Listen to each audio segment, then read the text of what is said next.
Episode 7 and Episode 8 of It Welcome to Derry is the pinnacle of peak cinema because honestly, these two episodes are the best in the entire series, let's just be honest. So let's start with Episode 7 because we have a lot to address with the giant flaming chaotic elephant in the room with this episode. So the one scene where the quote-unquote purge squad pulls up and absolutely sets fire to the hangout house is just criminally insane. Now I mean listen, I know that's not the squad's name or whatever they're called, because what are we really even supposed to call them? They practically show up wearing purge style masks, acting like they're in a deleted scene from the movie and commit a full-on purge event. So honestly, we're just gonna call them the Purge Squad. And the wild thing is, Pennywise isn't even the scariest part of this episode, which is insane. That's how you know the saying humans are the real monsters is completely true, because what the fuck just happened in this episode? Because bro, I swear, these racist psychos started lighting up the place literally and figuratively. And also they knew damn well that there were other kids inside as well, so that is just another layer of insanity. Like anyone who tried to escape the burning house got gunned down immediately, and that's when you were reminded that sometimes the monsters, now let me just say this, the CGI that this show uses is absolutely insane, because whenever someone got their head blown off completely or shredded open, it looked like way too realistic. Like I don't know what they were feeding these editors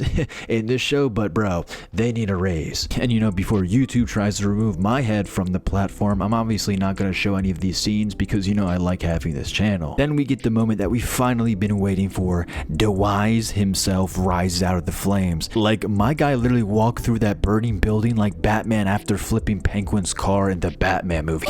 like bro, what the hell? At this point, everything Pennywise does is just straight aura farming. Like every frame that he appears on in screen is just pure intimidation. Like Big P, bro, we get it, you're him. Nah, you're him, buddy. You're the main character of your own show, but I need more than just walkouts and flexing. I need destruction, I need more chaos. And while episode 7 does give us a taste, episode 8, oh my god, they fed us. But I also want to give the writers some credit because they are not scared to kill off any characters in this show whatsoever. And I'm not talking about side characters, and I'm not talking about the background extras. I'm talking about the main characters in this show. The scene where Richie sacrifices himself for Marge, bro, that one, I'm not gonna lie, it actually hit me. And I'm not a liar. You guys know that. On this channel, I keep it real, and I would admit, I'm not gonna lie, I almost cried. Like I shed a little bit of a tear. Like something about the way Richie delivered those lines, like the actor who played Richie, oh my god, he's such a great actor for being a child. Like bro, these child actors really truly are professionals. Like it's really crazy to think about it. Like the scene felt raw, and it felt like two people who clearly had feelings but could never make it work. And right when they finally had a moment, Richie dies saving Marge, and it felt genuine and honestly one of the most emotional scenes that the show has ever done. And I love horror shows have emotional aspects to the show, whether it's comedy, sadness,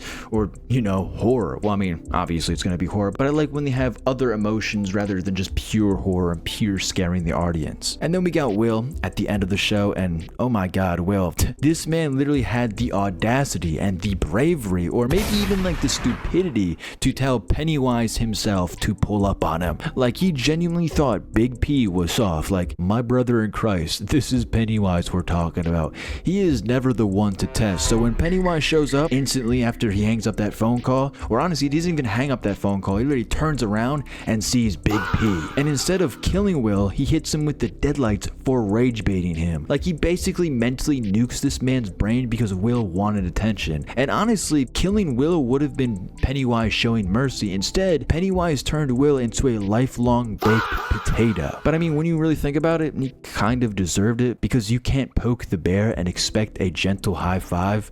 So yeah, episode 7 was crazy. Let's talk about episode 8. Holy mother of pearl, boys and girls, episode 8 was absolute insanity. So right off the bat, literally like one of the first scenes, Pennywise cooks the entire school. Now technically he doesn't cook them immediately, he basically hits everyone with the deadlights first, but he doesn't kill them on the spot. Essentially he's basically going to bring them back to his lair so he can season them, marinate them, and prepare the meal properly to taste, extra spicy. So now all the kids are missing, and obviously Lily, Marge, and Ronnie are not just gonna sit around and let that slide one bit. And also Leroy and Dick, along with the rest of the squad that they pull up on, is also on a mission because Leroy obviously wants Will back, which is, his son. So naturally all these groups are headed into the same place and all locked in on the same goal, running down the top op himself, Pennywise. And can I just say real quick, Halloran has been getting absolutely torn up this entire series. Like, this man cannot catch a single break whatsoever. The scene where he uses his mind powers to find the dagger, look at the faces that he makes. I mean, throughout the entire series, he's been making some crazy faces, and he's also been screaming. So honestly, he's pushing his body to the limits, and that's respectable. So fast forward a bit, and somehow, because Pennywise always has to lose the kids, unfortunately, they managed to save all the kids. Honestly, it's still a W, that they saved them. But honestly, that kind of shocked me because, yes, they had the dagger, but Pennywise was literally about to eat Marge. Then everything froze. Well, he froze at the perfect exact time. And obviously the reason was, Dickie pulled out some Jedi mind trick and then started messing with Pennywise's head, so it basically, froze him, which was kind of interesting. I guess Halloran now could potentially scale to Pennywise's level if he can literally do that to Pennywise, which is insane. But then, bro, this show truly refuses to let anyone be happy for more than, let's say, 30 seconds, because then the military pulls up and they straight up pop Leroy and his mans. Bro, that was brutal. Like, this show genuinely doesn't care who you are. Like, you can be a main character or a side character, and this show will put you on a t-shirt. But luckily, Leroy survives. Then things get even worse. Harry Morgan, or, the general, sees Pennywise frozen and thinks, yeah, let me go try to talk to him. Like, bro, why?